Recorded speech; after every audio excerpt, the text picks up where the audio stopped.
তো হয়ে গেছে, আসসালামু আলাইকুম, আশা করি সবাই ভালো আছেন। তো আমিও ভালো আছি। তো আজকে আমি দিব তোমাদেরকে লাইটরুম 60টা প্রিমিয়াম প্রিসেট।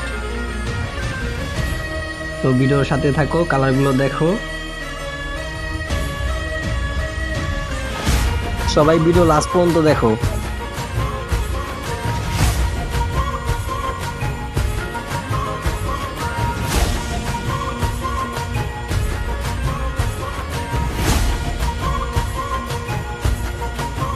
मेरे होठों से धुआंधार निकलती है जो बोली, जैसे जैसे बंदूक की गोली। मेरे तेवर में है तहजीब की रंगीन रंगोली, जैसे जैसे हो ईद में होली। मेरे होठों से धुआंधार निकलती है जो बोली, जैसे जैसे बंदूक की गोली। मेरे तेवर में है तहजीब की रंगीन रंगोली, जैसे जैसे हो ईद में होली।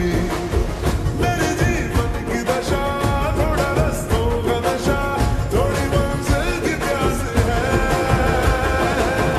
बाकी सब फर्स्ट क्लास है, बाकी सब फर्स्ट क्लास है,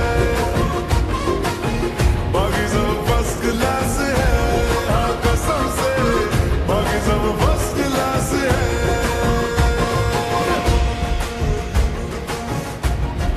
যারা প্রিসেটগুলো নিতে চাও তাহলে আমার ডিসক্রিপশন বক্সে হোয়াটসঅ্যাপ নাম্বার দেওয়া থাকে, হোয়াটসঅ্যাপে মেসেজ দাও, তোমাদেরকে আমি হোয়াটসঅ্যাপে প্রিসেটগুলো পাঠিয়ে দিব।